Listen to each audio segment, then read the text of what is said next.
Bueno, muchas gracias. En primer lugar, agradecer la invitación y en segundo lugar, felicitarlos porque sé que trabajar con varias instituciones no es fácil y bueno, ya es el segundo año que vengo a 9 de julio y la verdad que es para felicitarlos. Así que bueno, en este caso nos invitaron para ver cuáles serían los puntos críticos que nosotros considerábamos para mejorar la eficiencia en la cría. Bueno, nosotros, yo siempre digo nosotros porque es un grupo que hay atrás. A mí me toca a veces representar al grupo. Cuando uno viene a dar este tipo de charlas que es de muchas disciplinas con los temas que se van a tocar, hay un grupo de trabajo atrás y hoy me toca representarlo a mí. Trabajamos en la Cuenca del Salado. La Cuenca del Salado es la mayor área concentradora de cabezas de cría de la Argentina y consideramos que el primer, a ver cómo va esto de rápido.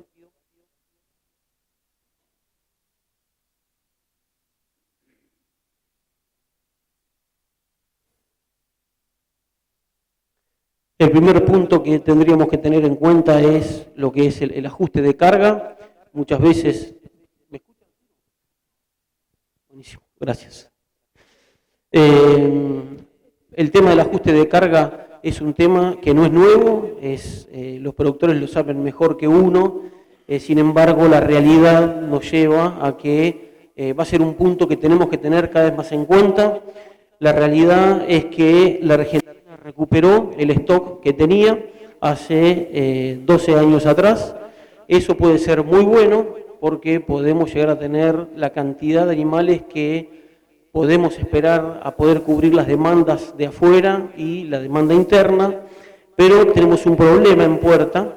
Este es la evolución de las superficies agrícolas en la Argentina. Claramente se ve de que así como aumentó el stock ganadero, también aumentó la superficie que destinamos a la agricultura y esas muchas veces son superficies o hectáreas que le sacamos a la cría o a la ganadería. En el caso de la Cuenca del Salado, acá muestro en el gráfico en verde lo que fue la evolución de cabezas de vacas y en naranja lo que fue la superficie destinada a cultivos, que ese cultivo no fue destinado para ganadería. O sea que ahí no estaba ni el sorgo ni avenas, por ejemplo, pensando que podía llegar a algún destino para la ganadería. Fíjense que a partir del 2010 a la actualidad, el productor inconscientemente intensificó su producción, ¿sí? Quiso tener la misma cantidad de vacas que tenía antiguamente en muchísima menos superficie. ¿Y qué pasó? Nosotros tenemos un monitoreo de índices productivos en la Cuenca del Salado, que después vamos a hablar un poco, y fíjense que a la margen de que sean bajos, los porcentajes de no se van abajo, ¿sí? Se le va el sonido, me parece.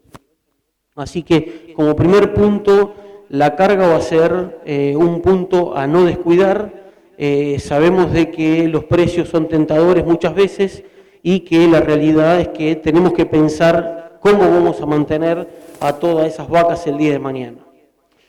Un segundo punto importante, y no me voy a meter mucho porque soy ingeniero agrónomo y no quiero denuncias de ningún tipo, es el control de la sanidad.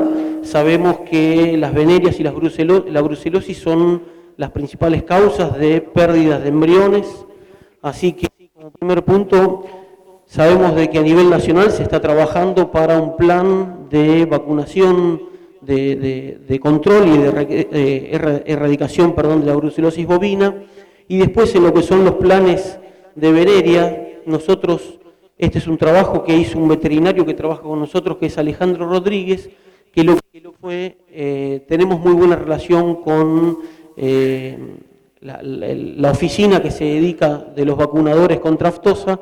Hicimos un cuestionario, una encuesta para saber cómo eran las instalaciones de las mangas, o sea, como primer medida a ver si, para determinar si raspaban o no raspaban, o cuáles eran las consecuencias, o por qué eran las causas de no raspar, era en primera medida hacer una encuesta de si tenía manga, ¿sí?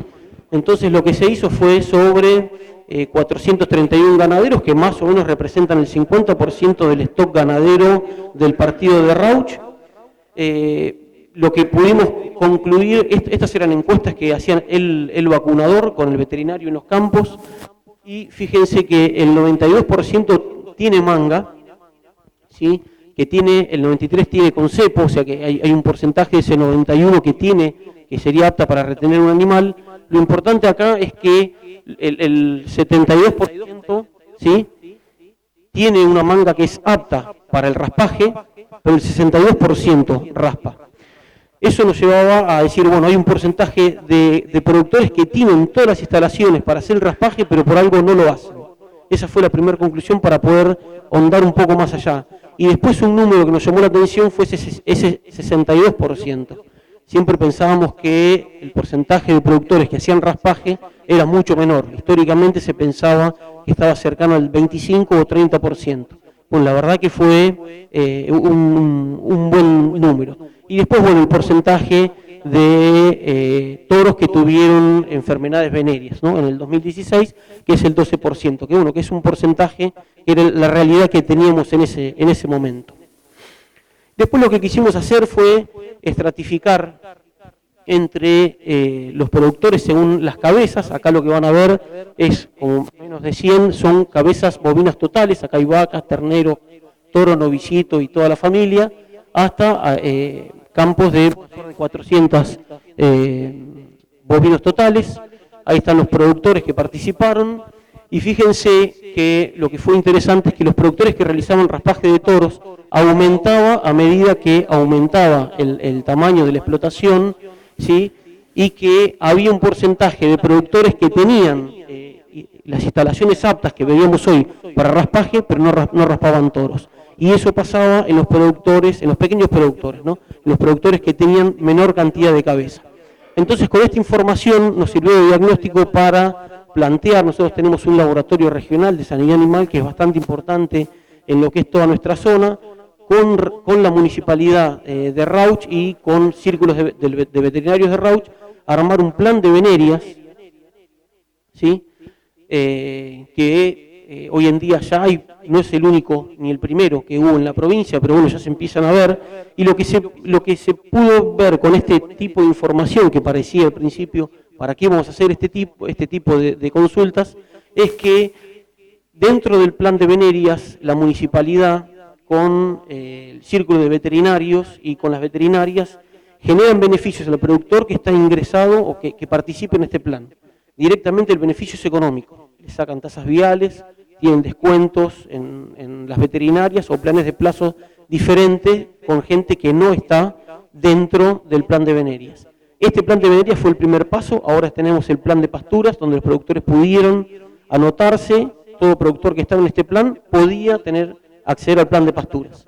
Entonces, bueno, fue el primer paso. Me parece que es la forma de poder trabajar entre diferentes instituciones y plantear una problemática en común. Ahora estamos pensando en un plan de genética, o sea, todo aquel que esté en el plan de venerias, porque la primera problemática fue, bueno, si me da todo positivo, ¿qué hago? Vendo el toro y ¿quién me va a financiar salir a comprar 4 o 5 toros? Bueno, entonces ahora estamos ideando un poco un plan de la compra de toros, ¿no? Pero bueno, eso era lo que nosotros pensamos que es interesante plantear cuando uno realmente considera que tiene que erradicar una enfermedad. Este es el diagnóstico de situación. Estos son datos del laboratorio. El laboratorio de Rauch recibe muestras de muchos partidos de alrededor. Lo que quería mostrar acá, ya les digo, no soy especialista en la temática, pero hablando un poco con Alejandro antes de venir, es que lo que es importante resaltar es que Alejandro presentó estos datos del 2000, desde el 2001 teníamos una prevalencia de alrededor del 33% entre trico y campi. En el 2010 era cercano al 9%, que es cuando se empezó con el plan de erradicación de venerias, y hoy estamos en el 6,3%. O sea que esto no es una fórmula, sabemos de que esto es muy difícil de erradicar. Me van a contar los problemas de los vecinos, el alambrado, el de al lado no raspa. Nosotros tenemos el mismo problema, pero me parece que cuando uno lo encara este tipo de problemáticas sanitarias como un problema local o general y no particular, es la forma para poder combatirlo y poder revertir la situación. Otro punto importante crítico es el estado corporal, ¿no? El tener un buen monitoreo de los estados corporales de la hacienda con el fin de que generar una alerta o poder predecir cómo nos va a ir el día de mañana. Nosotros en la cuenca del Salado contamos con un monitoreo de campos que se visitan 3 veces por año. Esto se hizo en conjunto con Cambio Rural y CREA, y campos que no están en ninguno de los dos círculos de productores. Lo que hacemos es visitarlos, se registra el estado corporal por potrero, o sea que nosotros vamos en una camioneta y vamos anotando como si fuera un partido de truco cuántos animales hay en el estado corporal del 1 al 5, lo hicimos del 1 al 5 para que sea más fácil. Después, cuando lo empezamos a hacer, nosotros empezamos a partir esos medios puntos, ¿sí? Y lo que podemos determinar es cómo está cada potrero en el momento de antes de la aparición, al inicio del servicio o al destete, ¿sí? Momentos críticos donde nosotros podemos tomar algún tipo de decisión para revertir una situación, ¿sí? Lo que vimos es que en cuanto a la evolución del estado corporal al parto, nosotros siempre decimos que el estado corporal al parto óptimo en el preparto tiene que ser de 3, del 1 al 5 tiene que ser 3. El 75% de los años no llegábamos a cubrirlo, ¿sí? Con lo cual estábamos cerca, pero no llegábamos a cubrirlo.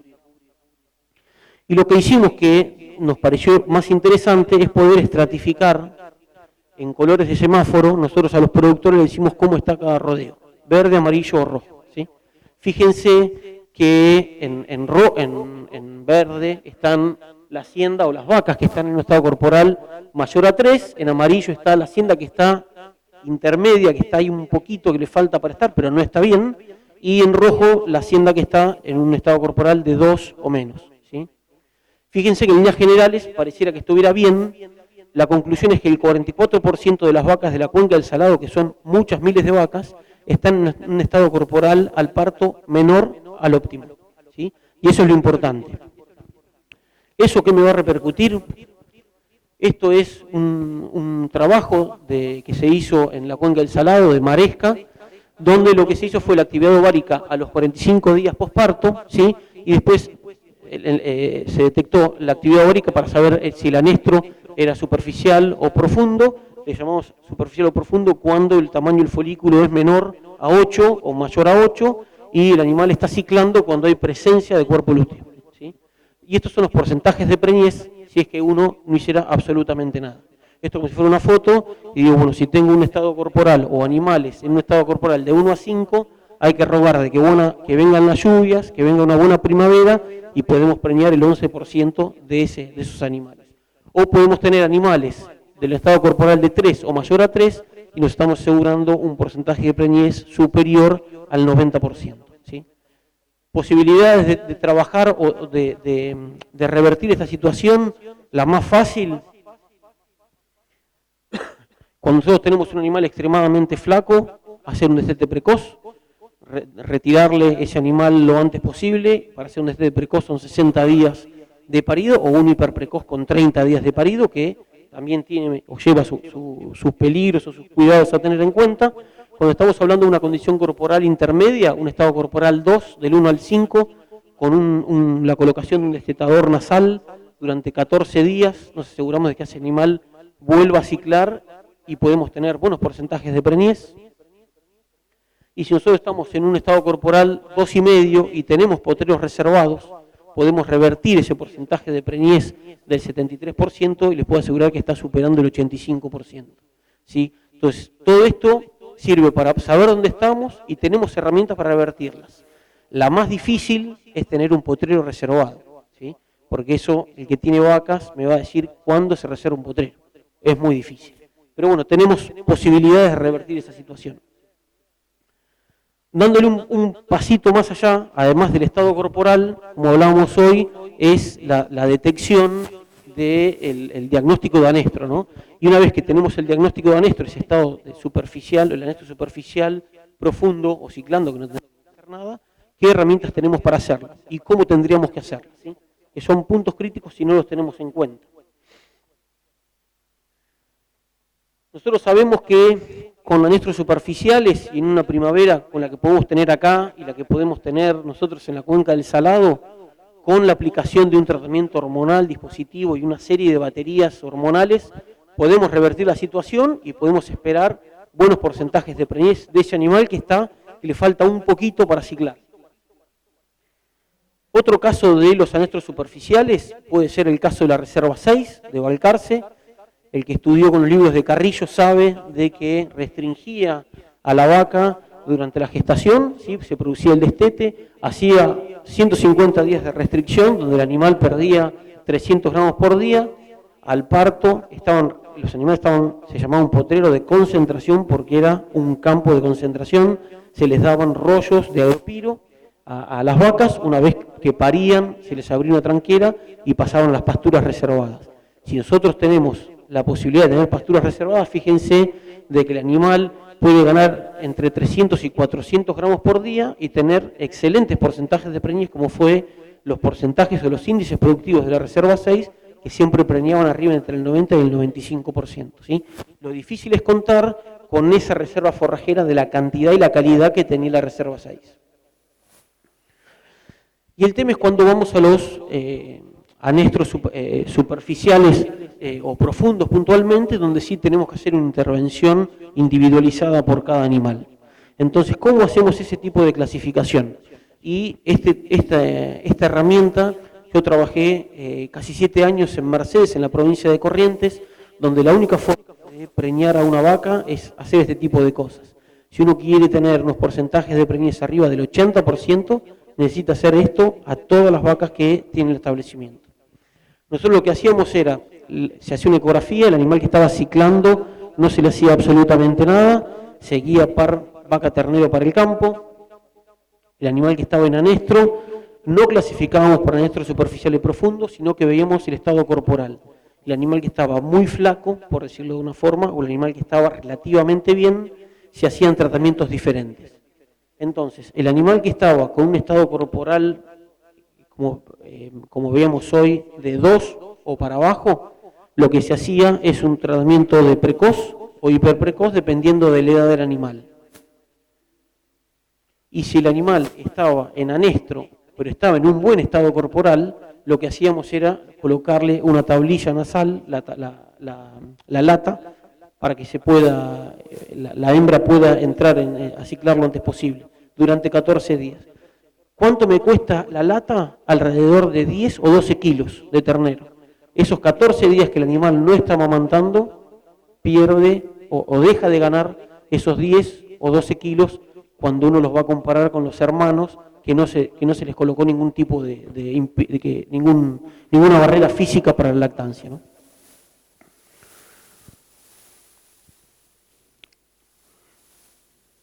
¿Cómo hacíamos para detectar? Porque muchas veces uno lo cuenta así, pero bueno, yo le hago tacto o le hago una ecografía a la madre y después tengo que determinar cuál es el ternero de esa vaca. Entonces lo que hacíamos era, se clasificaba por ecografía, las que estaban en anestro, las que estaban flacas, se le agarraba pintura para lana, se armaba un hisopo con un palo y un trapo, una bolsa, y se le pintaba la ubre de color rojo. El animal que estaba con buen estado corporal, pero en anestro también, se le pintaba de color verde. Eso se hacía a la mañana y a la tarde se juntaba de vuelta con el ternero. Al otro día íbamos y se veía todo animal que tenía la frente pintada de color roja, eran animales para destete precoz o hiperprecoz, todo el que estaba pintado de verde o azul era para colocar lata, ¿sí?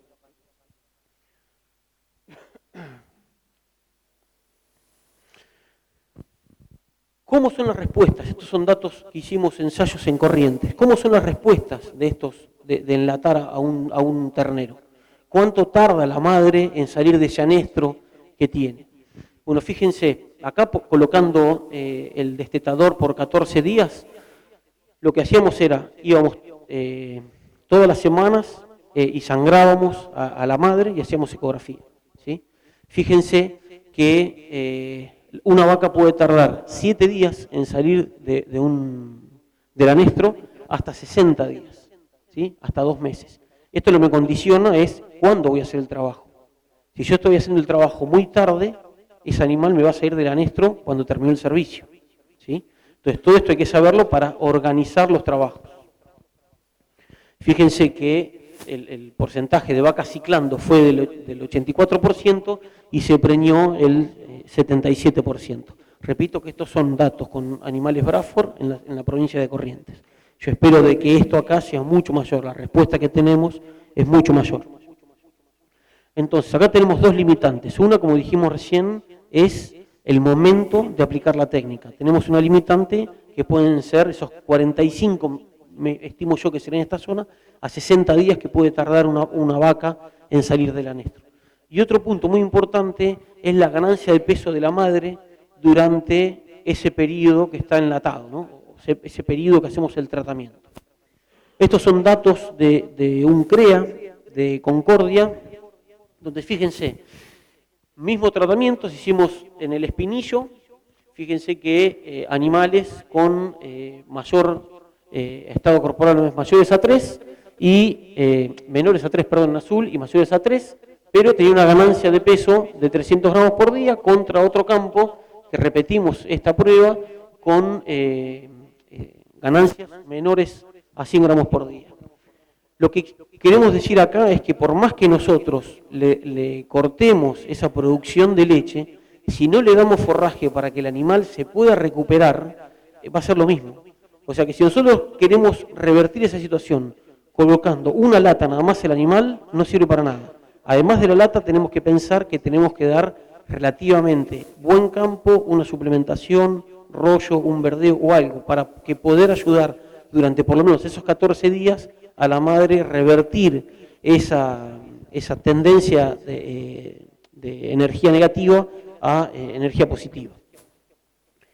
Y después, ¿qué pasa con la respuesta al destete precoz? ¿Sí? La destete precoz, lo que vemos es que la respuesta fue de 7 a 40 días, con lo cual, bueno, me puedo jugar un poco más a esperar para hacer un destete precoz, que lo que nosotros siempre recomendamos capaz es hacerlo a mitad del servicio, ¿sí? A los 45 días de iniciar el servicio. Si tenemos 3 meses de servicio, tenemos 45 días de oportunidad para que la madre pueda salir del servicio, ¿sí? Y fíjense que, bueno, que cicló el 100% y se preñó más del 90%, ¿sí? Pero bueno, esto es fácil decirlo, hacer un destete precoz, el que lo hizo alguna vez, hay que tener recaudos. Y les cuento un hiperprecoz. Pero bueno, lo que quiero decir acá son que hay herramientas y después hay técnicos de INTA privado, lo que sea, que pueden ayudar a implementar esta técnica y que no sea costoso en cuanto a pérdida de terneros, ¿no? Otro punto importante que nosotros, digo nosotros también porque en el grupo hace ya casi 10 años que venimos trabajando, es lo que llamamos programación fetal, que es la nutrición durante la gestación, ¿sí? Cómo nutrimos a la madre durante la gestación del feto y cómo afecta esa nutrición al feto, desde el momento que nace hasta la faena, ¿sí? Como que hay una memoria de esa nutrición que tuvo. Y fíjense que entre el 30 y el 40% del tiempo de vida de un animal está en el útero de la madre, con lo cual es muy importante. La definición dice que la exposición a un periodo crítico durante el desarrollo puede influenciar funciones metabólicas fisiológicas durante la vida adulta. El año pasado vino Sebastián Maresca a dar una disertación. Con Sebastián estamos haciendo el doctorado sobre esta temática. Sebastián se dedicó a lo que es toda la parte de machos, o sea, todo lo que es la calidad de carne, cómo afectó restringir en proteína a una hembra durante la gestación. Yo me dediqué a cómo afecta a la producción de leche de la madre y cómo afecta a la parte reproductiva de las hijas. Y también lo que hicimos fue darle servicio y medir cómo afecta la producción de leche y cómo crecen los nietos, para ver si había algún tipo de información que quedara, o sea, que ese metabolismo o esa malfunción fisiológica perdurara en el tiempo, pero en el tiempo de verdad, no hasta el destete, sino que realmente quedara cambiado algún metabolito. Bueno, desde el año 2006 fue que empezaron las publicaciones a niveles internacionales, ya fue donde todo lo que fue restricción nutricional se vio y se estudió a causa de la Segunda Guerra Mundial, donde en los campos de concentración las madres que tenían hijos cuando eran liberadas o cuando cayó la guerra, los medios hermanos tenían más enfermedades. O sea, lo que había sido gestado o en los últimos 3 meses de gestación, no gestado, pero habían estado en el campo de concentración, eran propensos a enfermedades metabólicas. Eso está estudiado, está demostrado. Lo que empezaron en el año 2000 fue a ver qué pasaba en animales domésticos, ¿sí? Y lo que se pudo, hay un menor crecimiento postnatal, hay menor eficiencia de conversión, esto es en bovinos, hay cambios en la composición y calidad de la carne, hay menor desempeño reproductivo y incrementa el riesgo de enfermedades y mortandad perinatal. Todo esto también está, en cuanto a riesgo de enfermedades y mortandad perinatal, está medido en animales al parto, ¿no? Nosotros hicimos, como les comentaba hoy, más de 10 años de datos. Acá traigo algunos datos para mostrarles porque la charla no era de programación fetal, pero estos eran casos fáciles de ver en campo. Estos son ensayos más de experimentación adaptativa, donde a un lote lo dividimos en 2. El sorgo diferido en nuestra zona fue un recurso que se extendió masivamente, tiene muchísimas ventajas y una limitante que muchas veces, si no hay pasto, no es una limitante, que la calidad del forraje bien entrado el invierno, cuando ya están entradas las heladas, desciende muchísimo. La calidad en cantidad de proteína es muy bajo. Entonces lo que hicimos fue suplementar a un lote de vacas con 1,6 kilos de pellet de girasol por día y al otro directamente no le dábamos nada. Eso fue durante los últimos 3 meses de gestación. El animal paría y se juntaba, abríamos el eléctrico y pasaban tanto de un tratamiento como de otro tratamiento a un potrero en común. Con lo cual la única diferencia que tuvimos fueron los últimos meses de gestación. Lo que vemos es que cuando terminó la aparición tuvimos los animales, cuando fuimos al destete tuvimos que los animales que fueron suplementados fueron 7 kilos más pesados que los animales que no, las madres que no recibieron esa suplementación, y eso fue a causa de la mayor ganancia de peso, ¿sí?, durante ese periodo. No tenemos los pesos al nacer porque, ya les digo, serán ensayos de experimentación y no tenemos un recorredor todos los días que esté carabaneando y pesando los animales. Otro caso que hicimos, la estación experimental de la Cuenca del Salado tiene campos en Las Armas experimentales y después tiene la chacra Manantiales, que está en Chascomús. En Chascomús lo que hicimos fue también al sorgo diferido, en vez de pensar en una suplementación proteica, ya que sabemos que es engorroso, dijimos, bueno, vamos a pensar en un aporte de proteína más fácil por un productor. Y lo que hicimos fue sembrar avena a la par, ¿sí? Entonces, el animal, lo que ven acá en negro es el rodeo de sorgo, y lo que ven en gris es el rodeo que comió sorgo y avena a la par, ¿sí? Fíjense que no tuvimos diferencias en el peso al nacer y tuvimos 10 kilos de diferencia en peso al destete. El tratamiento fue exactamente el mismo. Una vez que el animal paría, se iba al potrero de lactancia, sea de un tratamiento u otro. En cuanto los vamos al post-destete, dijimos, bueno, ya está, destetamos, ya sabemos que más o menos los ensayos que llevamos nosotros, las diferencias de quilaje están alrededor de 10 kilos de destete. O sea, si nosotros cuidamos el estado corporal de la madre, nos garantizan 10 kilos más de destete al momento de sacárselo. Estos son trabajos de Sebastián Maresca, de parte de su tesis doctoral, donde lo que hicimos fue recriar ese animal, encerrarlo a corral e ir a faena a evaluarlo. Fíjense que los animales, acá les muestro el animal de alta proteína, está en negro, y el de baja proteína está en blanco. Fíjense que tuvieron casi 5 centímetros más de área de ojo de bife. Fíjense que tuvimos 3 puntos de rendimiento más, esto es a la faena obviamente, y después cuando hicimos la fuerza de corte, lo que vimos es que los animales que estaban suplementados tenían menor resistencia al corte, con lo cual eran más tiernos que los animales que las madres fueron restringidas, ¿sí? Todo esto tiene una explicación, esto no es mágico, el tema del área de ojo de bife y el rendimiento tiene una explicación. Cuando el feto se está formando en los últimos 3 meses de gestación, lo que se está definiendo es el número de fibras musculares que va a tener en potencial el animal, ¿sí? Entonces un animal que está restringido va a tener menor número de células. Después las puede llenar más o menos, igual que el otro que tiene mayor número de células, ¿sí?, de fibras. Entonces, esta es la explicación del por qué cuando uno suplementa o tiene un animal de buen estado corporal, el animal tiene como un potencial a depositar más músculo que otro que fue restringido. ¿Sí? Que en los laboratorios vemos así.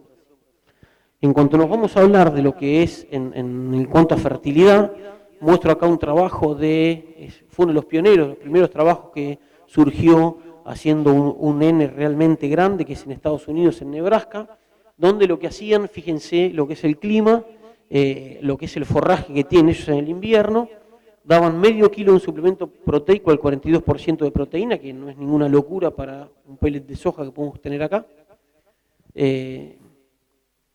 Nosotros siempre decíamos, bueno, ¿cómo hacen? Porque eran campos muy extensos para dar de comer o para dar suplemento. Bueno, utilizan esta camioneta. Esta camioneta se le carga el pellet todos los días y lo que tiene acá es una sirena. Esa sirena, el hombre sale al campo y empieza a sonar la sirena. La vaca ya sabe que tiene que comer, entonces automáticamente se acerca a la camioneta.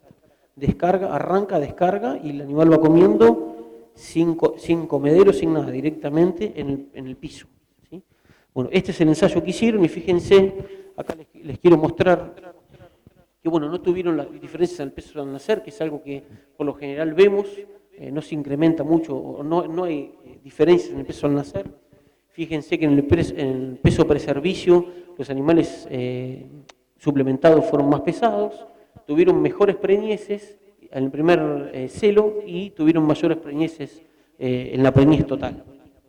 Con lo cual es un tema de que nosotros en la cuenca del Salado, por lo general en Argentina, estamos acostumbrados a dar los servicios en primavera, cuando tenemos los brotes de producción de forraje, que es lo adecuado para garantizar un buen porcentaje de preñez, pero lo que tenemos que saber que esos últimos meses de gestación, que es en pleno invierno que tenemos por lo general en toda la Argentina, nos pueden pasar facturas, o por lo menos saber de que podemos mejorar la calidad del ternero si es que podemos tener acceso a un suplemento, a una avena o algún recurso de mejor calidad para la madre. Y acá entramos a las suplementaciones estratégicas, ¿no? Esto es parte de lo que le contaba hoy, este es el ensayo del sorgo y avena, este es el 2.0, ya que tenemos, antiguamente sembramos el sorgo y la avena a la par y empezábamos a comer en avance frontal como cualquier sorgo diferido. ¿Qué pasaba? Cuando empezaban a comer los animales, en los meses de mayo, junio, el animal está comiendo un forraje de muy buena calidad, pues está comiendo el 50% de avena y el 50% de un sorgo que hasta ahora, son las primeras heladas y la proteína está no tan bajo como cuando terminábamos los pastoreos, que estábamos comiendo una avena de muy buena calidad, pero un sorgo de pésima calidad, de 3-4% de proteína. ¿Cómo lo solucionamos? Haciendo esta siembra en diagonal, ¿sí? Entonces el avance es frontal así. Cuando empezamos a comer los sorgos en mayo, la mayoría es sorgo y apenas empezamos a comer avenas, a medida que avanzamos, la mejor calidad de la avena, como comemos mayor cantidad, compensa a la menor calidad que tenemos del sorgo, ¿sí? Esto nos permitió mantener una buena calidad de ingesta total del animal durante todo el periodo de estos 3 o 4 meses de gestación. Esa es una posibilidad, y la otra posibilidad es la suplementación. La suplementación, como mostramos hoy, 1,5 kg de un pellet de entre 30 y 40% de proteína, es lo que podría corregir a un sorgo o a un campo natural reservado de mala calidad.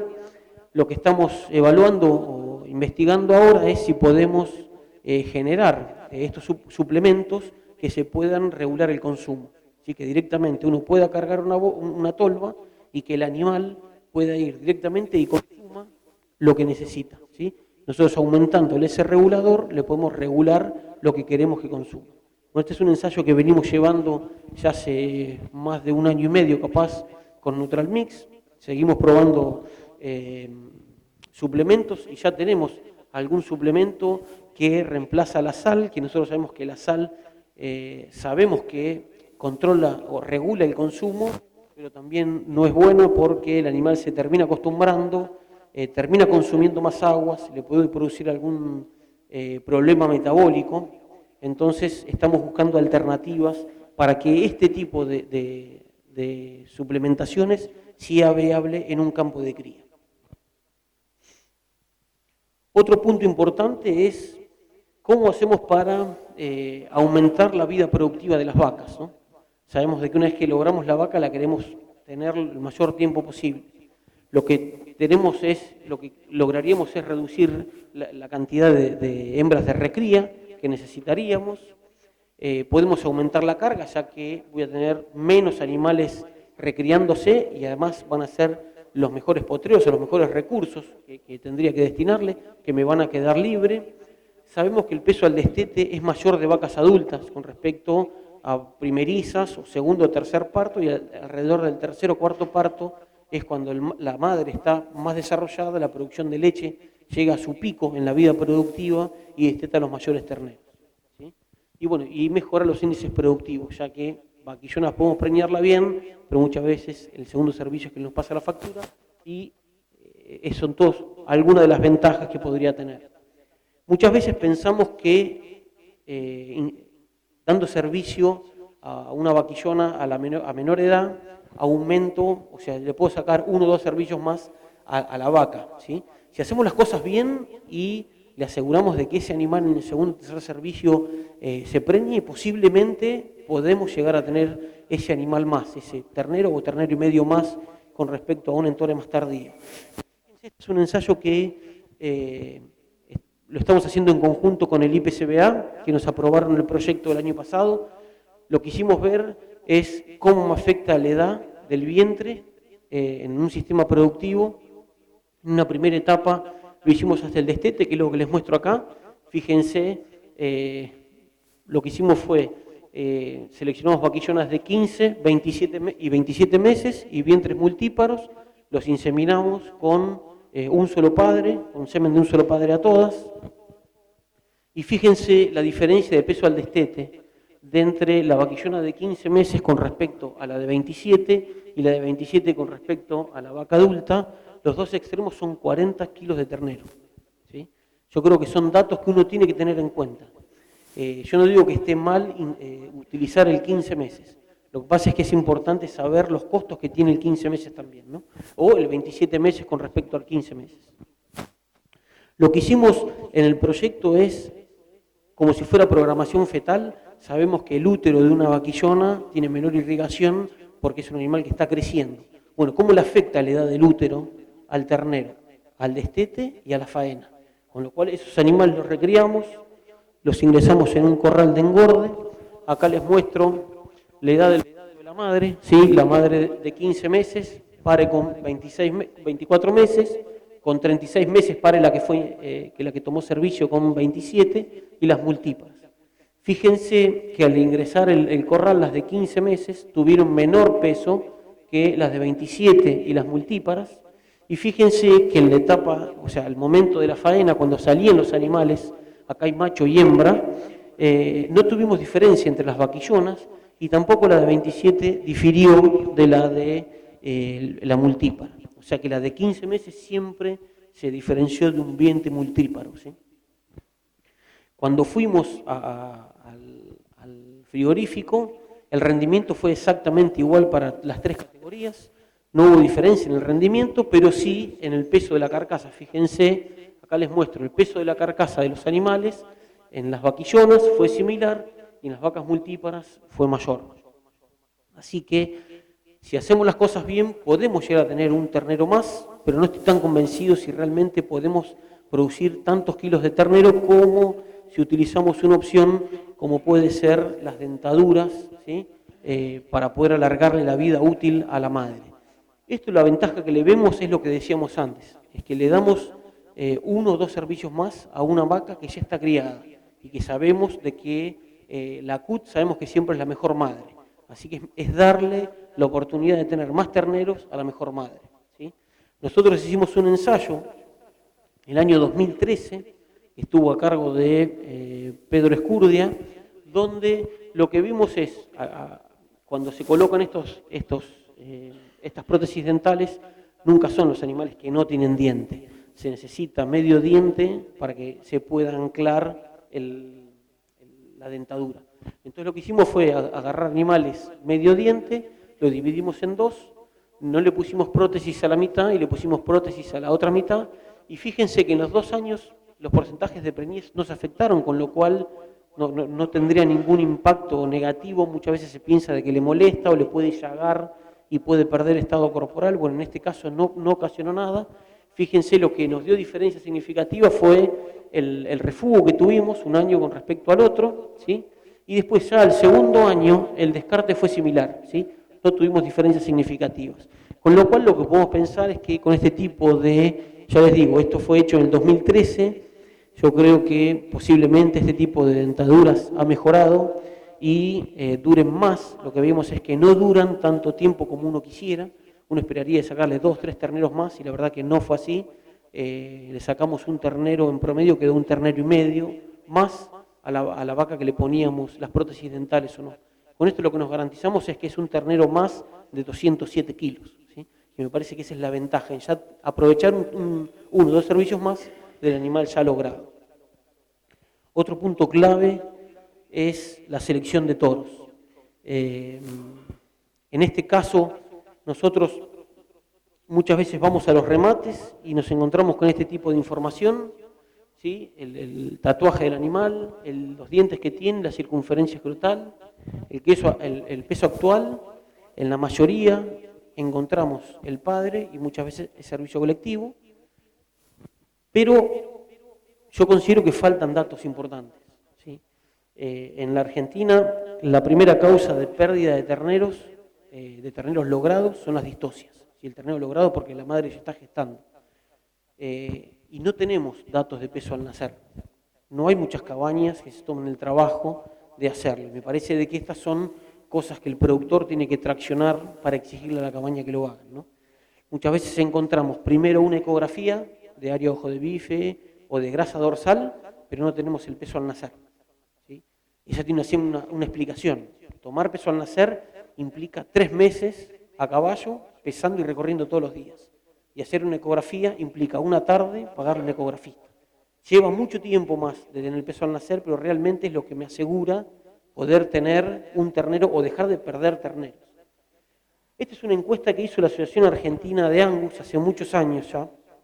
Es una transparencia que se la pedí prestada a Daniel Musi porque me parece que es importante, donde en todos los remates preguntaban cuál era, en qué se fijaban en el momento de selección, ¿sí? Entonces decían el 53% en la conformación, que es importantísimo. Yo creo que el dato de planilla no puede reemplazar a que si el toro le gusta o no le gusta, o si es profundo, o si tiene hueso, o si tiene cabeza de toro, o lo que sea. Eso es tan importante como los datos.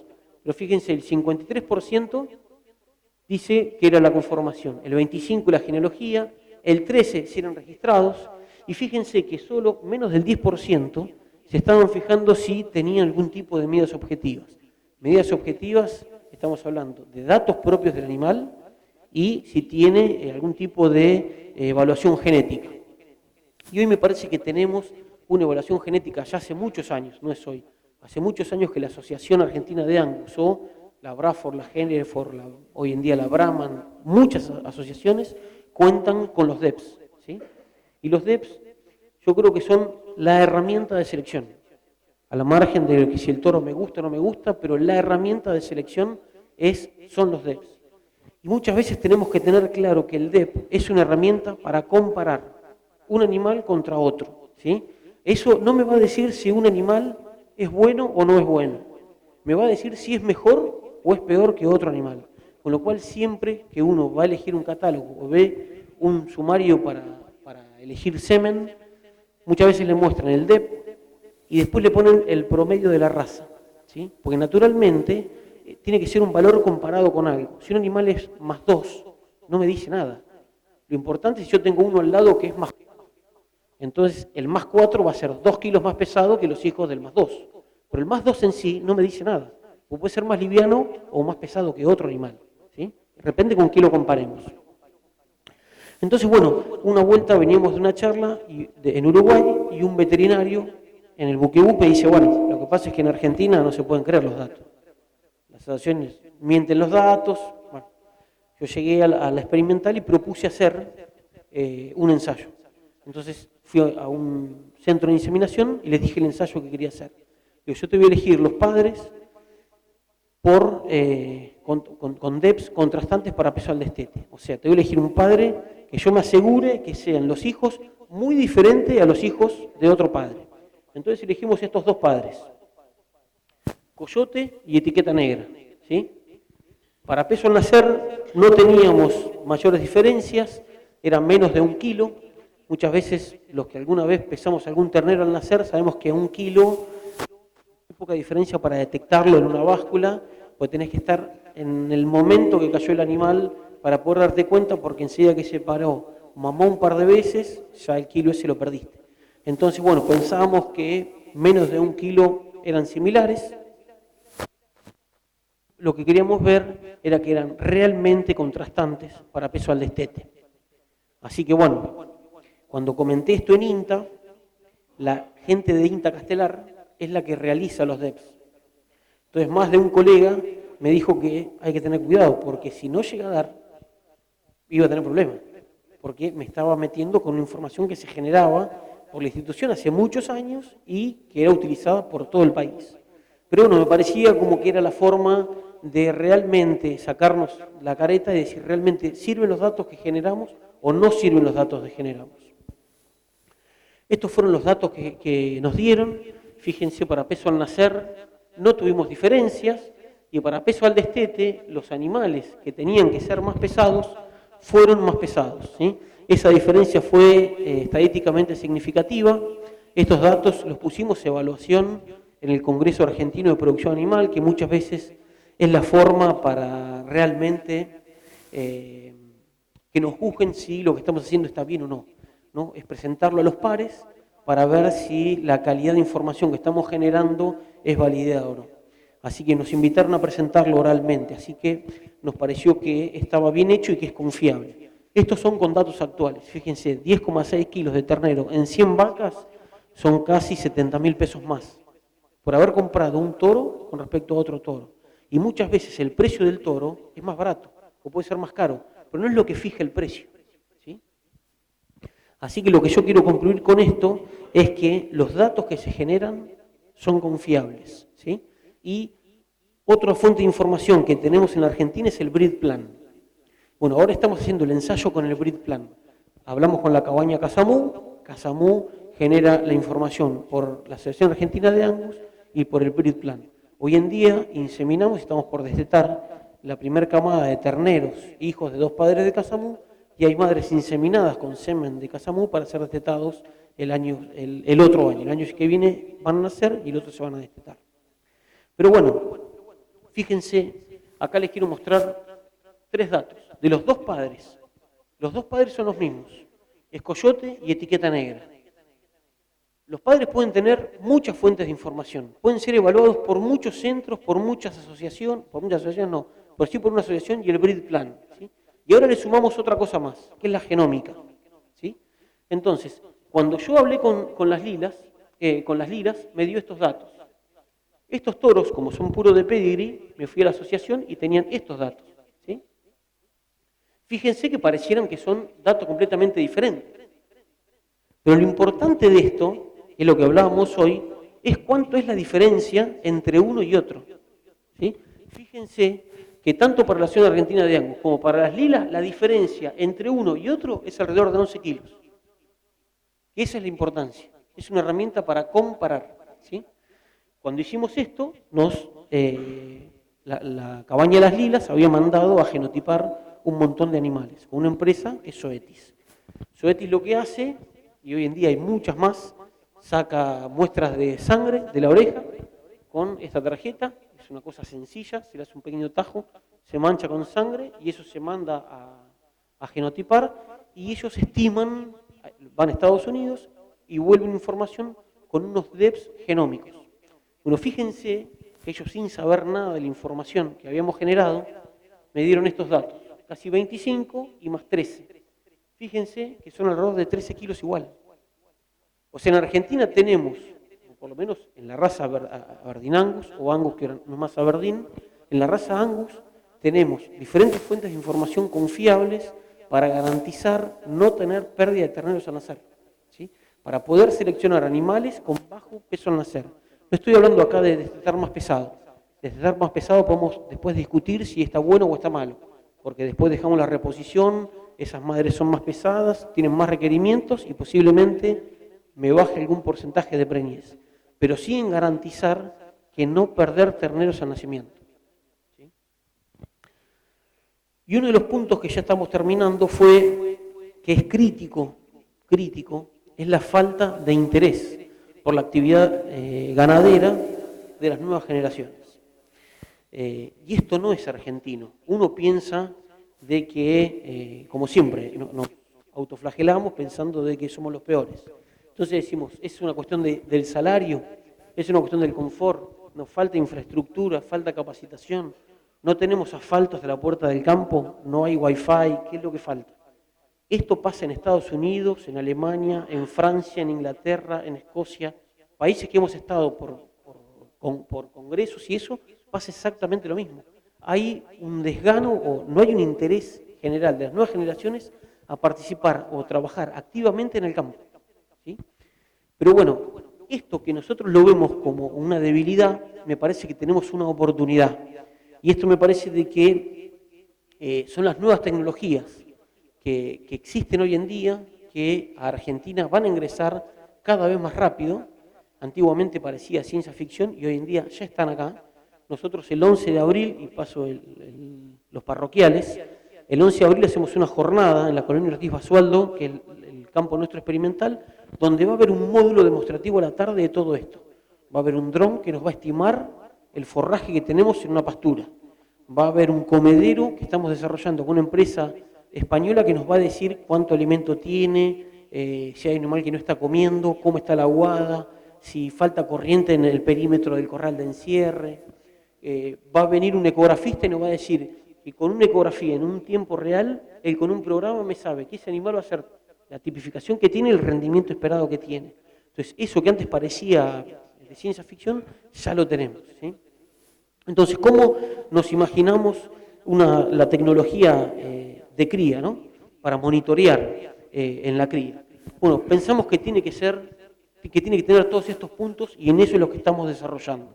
Tiene que ser simple, tiene que ser robusta, porque no va a estar en el medio del asfalto, como decíamos hoy, a 5 minutos del asfalto. Va a estar perdida a 30 o 40 kilómetros de tierra, ¿sí? Con poca señal. Tiene que ser confiable. Punto número importantísimo, tiene que ser económica. Hoy me preguntaban si consideraba que esta tecnología está accesible para el productor. No lo sé si hoy está. En agricultura ya está disponible y el productor la usa. Yo creo que es cuestión de empezar a validarla y sola va a ir abaratándose.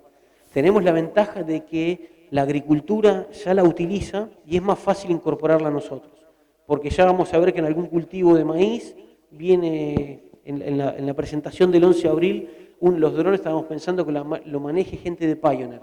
Pioneer ya te viene al cultivo y te lo recorre con un dron. Entonces, ya eso está ingresando en un campo ganadero. Antiguamente estabas así en la zona núcleo. Bueno, hoy en día ya lo tenemos en nuestra zona, en la cuenca del Salado. ¿Sí? Tiene que estar adaptada a resolver las necesidades de la cría, que simplifiquen el manejo. O sea, no me puede estar tirando 200 alertas por día, pues lo primero que voy a hacer es desconectarlo o directamente sacar el programa. Y que genere alertas para ser más eficientes en el uso del tiempo y del recurso. ¿Sí? Esto actúa muy fácil, sensores. El sensor puede ser desde un lector de caravana, que es lo que está el cuadrado, que es una pantallita no más grande de 30 por 20, con las caravanas electrónicas, que es un botón, el botón como de Senasa, pero tiene un chip adentro, o sensores, los sensores de balanza que tenemos en los campos, los que tienen balanza digital. Esos ya son sensores que hoy en día pueden transmitir información a diferentes tipos de dispositivos. Esos dispositivos lo que hacemos es por programas o por algoritmos, que yo no los hago, sino que ya hay gente que trabaja en robótica e informática que tiene estas empresas que están generando este tipo de información, que escuchen las demandas que nosotros les generamos, que pensamos que tienen que tener, ¿sí? Entonces es muy importante hoy en día el vínculo con ese tipo de profesionales, generan avisos o alarmas, y esto lo que hace es generarme una alerta al teléfono. Esto es un monitoreo, y yo lo que quiero es prevenir, y eso es importante. ¿Yo para qué quiero esto? Es para prevenir no ganar plata, ¿sí? Para prevenir porque me dice que hay 10 animales que no están comiendo. Esos 10 animales o están con acidosis, o están muertos, o no están comiendo el alimento porque no se acostumbraron, ¿sí? Y eso fue una demanda puntual de hace 15 días de un encierre que tuvimos en Rauch. 7 animales muertos en 3 días. Cuando le fuimos a hacer necropsia, los animales nunca comieron. O sea, nunca se acercaron a comer. Como no tenemos a alguien que esté ahí mirando quién come y quién no come, con algún tipo de sensor, como el sensor y la caravana, que detecta qué tipo de animal, o si faltan animales para comer, lo podríamos solucionar. Y eso es lo que estamos desarrollando desde el INTA, de la Cuenca del Salado, con una empresa de España que va a venir a presentar el producto en abril. Es este tipo de aplicación telefónica, donde lo que me va a decir es cuántos animales están consumiendo, y en rojo me van a decir, en el ejemplo pusimos que hay 6 animales que no me comen, y yo puedo saber cuáles son los animales que no me comen. Por ejemplo, si tenemos la báscula al lado, y hoy en día hay sensores que el animal para ir a comer a la aguada pasa por la balanza automáticamente. Es un callejón, pasa por la balanza, le detecta la caravana y ya le pesa y queda registrado, ¿sí? Entonces podemos saber cómo está ganando peso ese animal, los días que me quedan a la recarga, o sea, la recarga de alimento. Acá tengo el nivel de comida acá en la tolva, porque la tolva está sobre sensores, ¿sí? Entonces, esto me puede llegar a decir, si yo estoy el domingo en mi casa y está en rojo, decirle al encargado que no se olvide que no vamos a tener alimento, que vaya hoy, no que esperemos al lunes de que el domingo ya no hubo alimento, ¿sí? Todo esto es prevenir continuamente. Después el nivel de voltaje que tiene los corrales de autoconsumo, muchas veces tienen un eléctrico, bueno, saber si está pateando o no está pateando, y después si los niveles de agua en las aguadas están bien o hay una aguada que no está teniendo agua, ¿sí? Otro tipo de tecnología que en Argentina es nueva, la verdad que más vale tarde que nunca, pero tenemos los primeros comederos que hacen consumo residual, se llama, que se puede saber cuánto consume un animal por día, ad libitum, no es que se le da al animal, sino que el animal entra, cuando pasa la cabeza por esas rejas, lee la caravana, corta un láser y se pesa cuánto tiene el comedero. Cuando sale el animal, el láser de vuelta se conecta con el otro sensor y vuelve a pesar la balanza, y puede saber, por la identificación de la caravana, cuánto comió ese animal en ese momento, ¿sí? Eso después se pesa el animal y se sabe cuántos kilos de alimento necesita cada animal para ganar 1 kilo, ¿sí? Entonces, esto se desarrolló en Intanguil, y estamos ahora en tratativas de poder duplicarlo en Argentina. A nivel mundial, esto existe hace 30 años. En España, en los centros de testaje de toros, hace mucho tiempo que está. En Estados Unidos, todas las universidades tienen centros de estos, porque las asociaciones son las que mandan los toros a evaluar acá para hacer eficiencia de conversión, o sea, para sacar el animal más eficiente, ¿sí? Y todo eso se centraliza en una empresa de Canadá. O sea, cosas de que uno no se imaginaba antiguamente. La verdad que antiguamente, hace 20 años que ya existe eso en otros lados, ¿no? Otra realidad que existe hoy es un georreferenciamiento posicional de cada animal.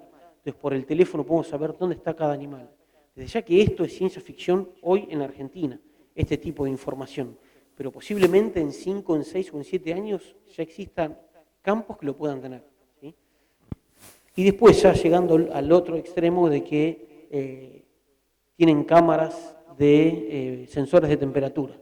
Entonces detectan si hay animales enfermos o no porque cambian la temperatura, ¿sí?, del animal. Entonces cambia el animal. Entonces si hay un animal enfermo, ese animal se ve diferente. En los feedlots en Estados Unidos ya se implementan eso, porque las pérdidas de un animal, o sea, lo que deja de ganar un animal enfermo, por más que sea subclínico, son millonarias.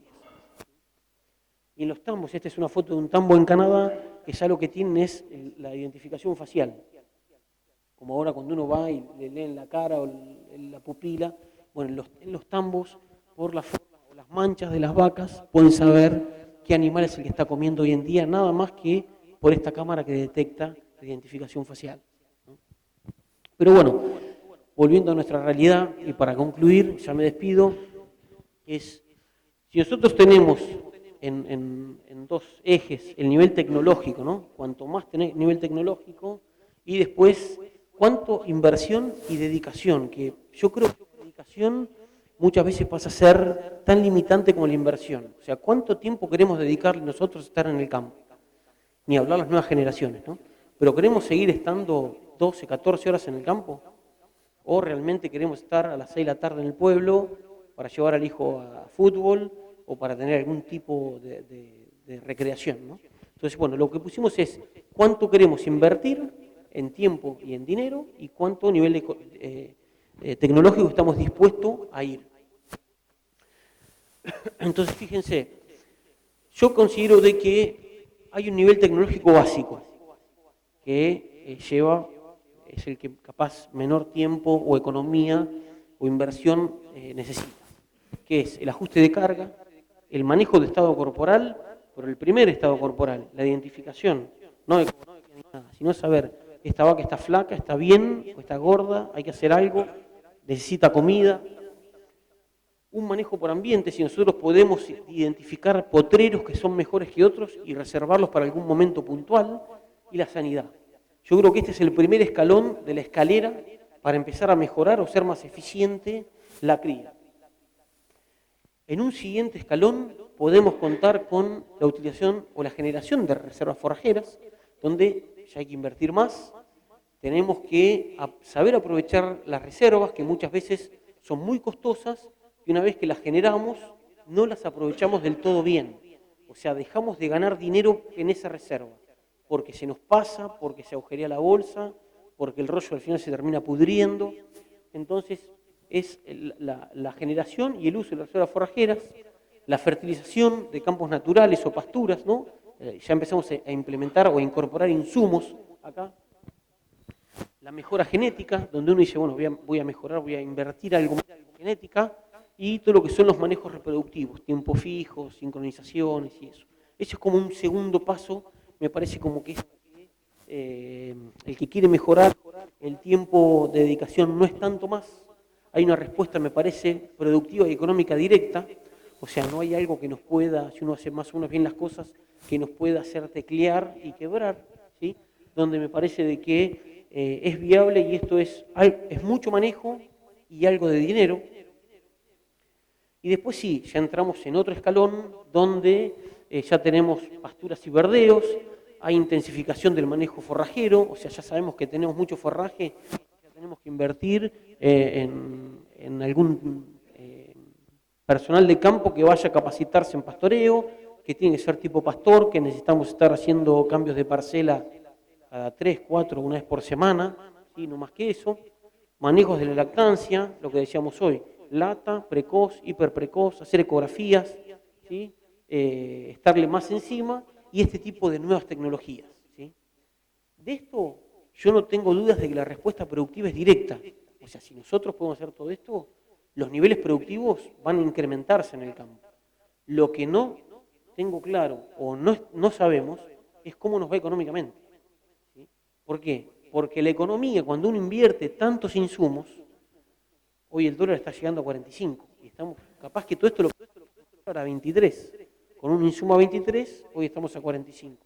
Entonces, todas estas cosas tranqueras afuera, políticas, cambios de gobierno, económicas, climáticas, que también. Un campo al lado entre Rauch y Las Flores hizo el 100% pasturas, el campo. En 2 años fundió. Lo agarró la inundación, perdió todas las pasturas. Entonces se quedó sin vacas y con toda la deuda en el campo. Entonces, esto es una escalera, esto. Tenemos que ir paso a paso. No podemos invertir todo de golpe. Tenemos que saber cómo hacerlo. Tenemos que saber tener potreros de reserva o buffer para poder aguantar alguna inclemencia, por lo menos climática. No sé si ni política y económica, ¿sí? Y tranqueras adentro, también tenemos que saber cuánto tiempo queremos invertir nosotros y la dedicación que queremos dedicarle, ¿sí? Si queremos estar los fines de semana en el campo, o queremos estar los fines de semana más relajados en familia y mandar al recorredor a que se ocupe de todo esto, ¿sí? Son decisiones que tiene que tomar cada uno en cada empresa ganadera. Pero bueno, como consideraciones finales, yo creo que hay suficiente tecnología básica de fácil implementación que permite dar un salto, como dijimos hoy, en los niveles productivos. Acuérdense que estábamos destetando menos del 70% acá. En Corrientes, ni les cuento. Entonces, hay mucha información todavía para mejorar esos índices. Las tecnologías están disponibles, no hay que validarlas. Yo creo que esta tecnología, que es más básica, hace mucho tiempo que está. Falta implementarla o manejarla mejor. El punto crítico que decíamos hoy es cómo vemos o cómo ven, yo no tengo campo ni tengo vacas, pero cómo ven a los hijos, ¿no? En las nuevas generaciones con los campos, ¿no? Me lo van a vender, van a quedar, esto la verdad que uno hace un esfuerzo bárbaro, pero esto no va a quedar para nadie, no puedo convencer a mi hijo que me acompañe un sábado a recorrer, eso pasa. Entonces, bueno, eso creo que es una limitante, pero creo que está la oportunidad. Las nuevas tecnologías, estoy convencido que van a ser la puerta para incorporar a esas nuevas generaciones al campo. Lo que antes veíamos tan lejano, yo estoy seguro que en 10 años, cuando me inviten a dar una charla, vamos a ver otra realidad tecnológica. Así que bueno, con esto me despido, agradecerles primero la invitación y el tiempo que se quedaron acá escuchándome, y después al grupo de trabajo, que estoy yo, pero hoy me toca estar a mí, pero es un grupo que está atrás.